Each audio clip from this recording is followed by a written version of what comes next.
Praise the Lord.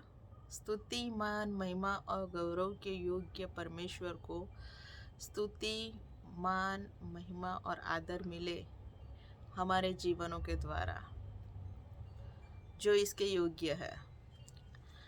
आज मेरा विषय है आपको बताने के लिए qualified for the kingdom of God.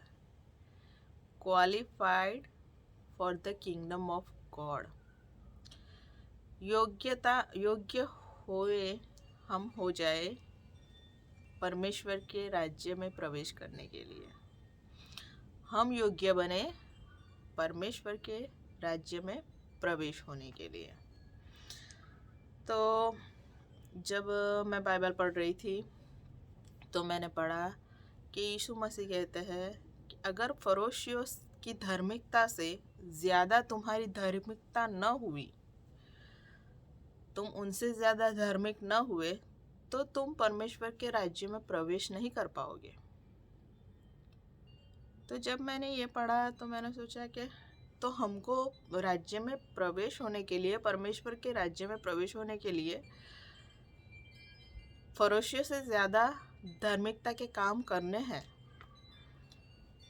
और फिर दूसरा मैंने वचन पढ़ा कि जो अपना क्रूस उठा के मेरे पीछे हो लेता है, मेरे पीछे चलता है, वही परमेश्वर के राज्य के योग्य है। तो क्रूस उठा के हमको यीशु मसीह के पीछे चलना है। अपना क्रूस उठा के हमको यीशु मसीह के पीछे चलना है, तो ही हम परमेश्वर के राज्य के योग्य है। फिर ऐसा वचन लिखा है कि माँ, बाप, भाई, बहन, बेटे, बेटी और खुद का भी नकार करना है, तो ही परमेश्वर के राज्य के आप योग्य होंगे। मतलब अगर यीशु मसीह की आज्ञाएं जो है उनको मानने के लिए हमें माँ, बाप, भाई, बहन का, खुद का भी नकार करना पड़े तो ये करना है। लेकिन प्रभु यीशु मसीह की ने जो हमें आज्ञाएं दी है वो हमको मानना है और हमें उसके पीछे चलना है। जैसा कि वचन में लिखा है कि जो बकरे हैं वो लेफ़्ट साइड में खड़े रहते हैं और जो भेड़ें हैं वो राइट साइड में खड़ी होती है, क्योंकि जो बकरे हैं वो परमेश्वर के राज्य में प्रवेश नहीं कर सकते, क्योंकि उनका मन जड़ है, वो कभी भी परमेश्वर की आज्ञाएं नहीं मानेंगे। लेकिन जो भेड़ें हैं वो अपने चरवाहे की आवाज़ सुनती है और उसके पीछे पीछे चलती है। जैसे यीशु मसीह ने कहा कि मैं सच्चा चरवाहा हूँ और जो कोई मेरी भेड़ें है वो मेरा आवाज़ सुन के मेरे पीछे चलती है। मतलब यीशु मसीह जो भी बातें करता है, जो भी आज्ञाएं देता है, उनको हम मान के उनके पीछे चलते हैं, तो ही हम परमेश्वर के राज्य में प्रवेश कर सकते हैं। दूसरी बात बताना चाहती हूँ कि 5 मूर्ख स्त्रियाँ थी और 5 बुद्धिवंती थी। दोनों ही जा रही थी वर से मिलने के लिए, वर राजा से मिलने के लिए। लेकिन जो मूर्ख थी, वो परमेश्वर के राज्य में प्रवेश नहीं कर पाई।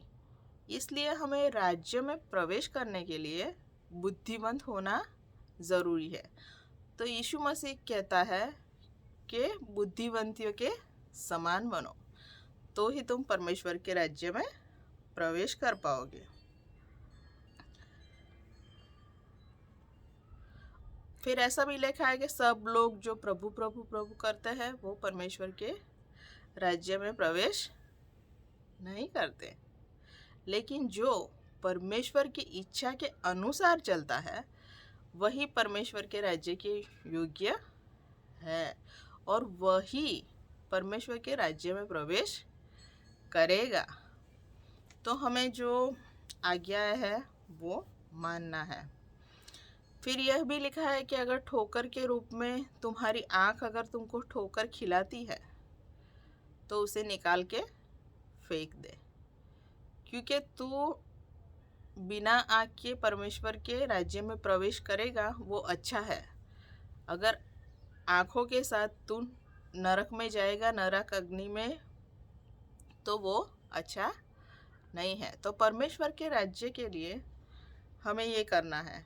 अगर तुम्हारा हाथ ठोकर खिलाए तो उसे निकाल के फेंक दे। अगर तुम्हारा पैर ठोकर खिलाए तो उसे निकाल के फेंक दे। लंगड़ा होके तू परमेश्वर के राज्य में क्या कर, प्रवेश कर। तो यीशु मसीह ने ये सब बातें कही, तब मुझे पता चला कि हमें भी योग्यता चाहिए, तब हम परमेश्वर के राज्य में प्रवेश कर पाएंगे। अगर हम इन सब बातों में योग्य न ठहरे तो हम परमेश्वर के राज्य में प्रवेश नहीं कर पाएंगे। तो कृपा तो है ही यीशु मसीह की जो हम पे की है कि हमारे पाप क्षमा करते हैं, लेकिन हमको परमेश्वर की इच्छा के अनुसार भी जीवन जीना है। क्योंकि एक जगह पर ऐसा लिखा है कि प्रभु यीशु मसीह पाप का पोषक नहीं है। अगर आप प्रभु यीशु मसीह का स्वीकार किया है और फिर भी पाप करते ही जा रहे हैं और प्रभु यीशु ने जो आज्ञाएं दी है वो नहीं मान रहे, तो आप परमेश्वर के राज्य में नहीं जाएंगे। वो आपको नहीं लेगा परमेश्वर के राज्य में। तो आज मैं आपको बताना चाहती हूँ कि अगर हमें परमेश्वर के राज्य में प्रवेश करना है तो हमें उसके राज्य में प्रवेश करने के लिए योग्य बनना है। जो बातें यीशु मसीह ने कही है योग्यता के लिए, वो बातें हमारे जीवन में लानी है। तो मुझे इस बार मेरा एक सपना याद आता है जो मुझे 15-16 साल पहले आया था। तो मैं जब कुछ काम कर रही थी रसोई घर में, तभी पवित्र आत्मा ने मुझसे कहा कि तू 3 दिन का उपवास क्यों नहीं करती पहले की तरह। तो मैंने उसी दिन उपवास किया, 3 दिन तक खाना नहीं, पानी नहीं, कुछ नहीं। और फिर मैं सोचने लगी मेरे दिमाग से कि अब मुझे परमेश्वर क्या देगा, क्योंकि हमें आशा होती है कि परमेश्वर हमें कुछ देगा। तो मैं भी यही सोच रही थी कि परमेश्वर हमें क्या देगा, लेकिन उस दिन कुछ नहीं हुआ, तीसरे दिन। लेकिन जब चौथे दिन मैं सो गई, तभी मुझे एक सपना जैसा आया नींद में।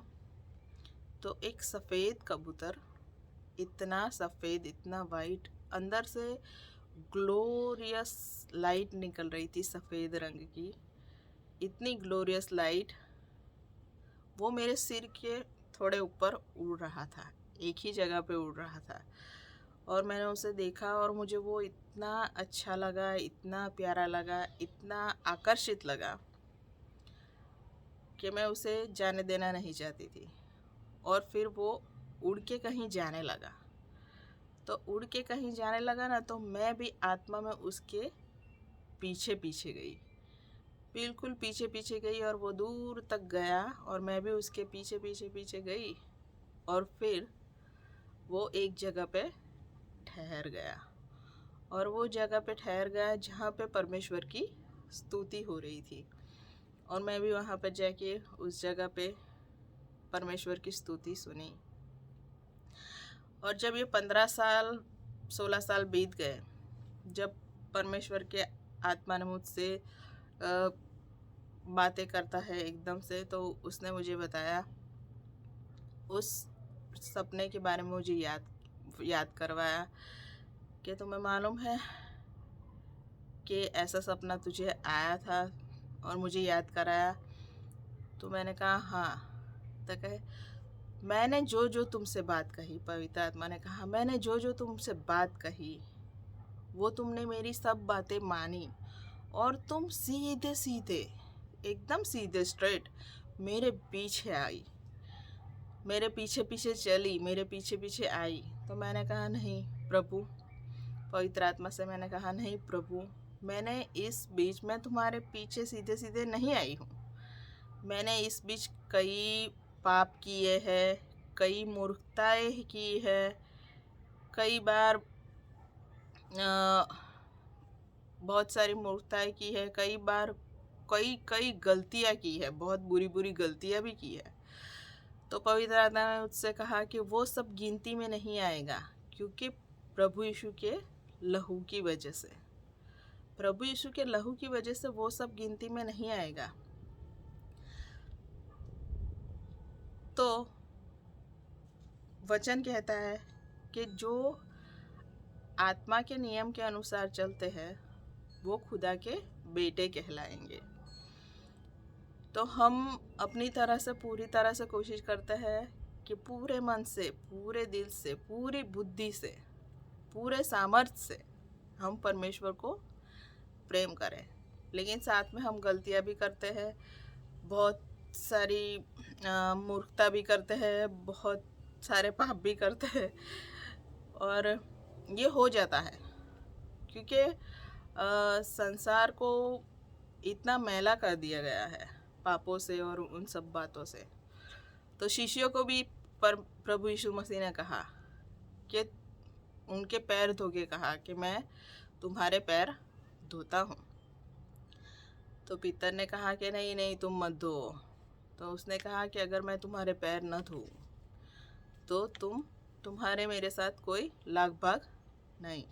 तो पीतर ने कहा मेरा हाथ भी धुला दे, मेरा सिर भी धुला दे, पर कहा नहीं, क्योंकि जो नया हुआ है उसको इन सब बातों की अगत्यता नहीं है। लेकिन सब शिष्यों के उन्होंने पैर धोए। तो ये सिंबल है कि जब हम संसार में जाते हैं, हमसे कुछ गलती से बोल देते हैं, पाप हो जाता है गलती से, क्योंकि पूरा संसार लिखा हुआ है सब ने पाप किया और सब ईश्वर की महिमा के अधूरे हैं। तो मैं ये बताना चाहती थी। तो प्रभु यीशु मसीह की कृपा तो हम पर है ही, लेकिन परमेश्वर के राज्य में प्रवेश होने के लिए हमें धार्मिकता के काम करने हैं जो फरोशियों से ज़्यादा हो और परमेश्वर की इच्छा के अनुसार जीवन बिताना है।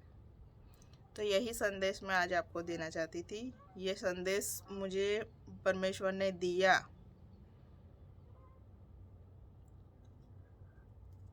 और मैंने ये आपको दिया। जब एक पास्टर दे रहे थे कृपा का मैसेज कि परमेश्वर की कृपा से हम उद्धार पाए हैं, परमेश्वर की कृपा से हम सब कुछ है, तब मुझे ये मैसेज परमेश्वर ने दिया। और यीशु मसीह ने भी कहा कि मेरे पीछे आओ, और जो कोई मेरे पीछे आता है मेरे नाम से, पिता पुत्र और पवित्र आत्मा के नाम से उसे शिष्य बनाओ और वो मेरे पीछे चले। तो परमेश्वर क्या चाहता है? परमेश्वर चाहता है कि हम योग्य बने। तो यही बात बतानी थी। आप सबने मुझे सुना, इसलिए धन्यवाद। और परमेश्वर की इच्छा के अनुसार जीवन बिताए और परमेश्वर को अपना जीवन सौंपे। Thank you.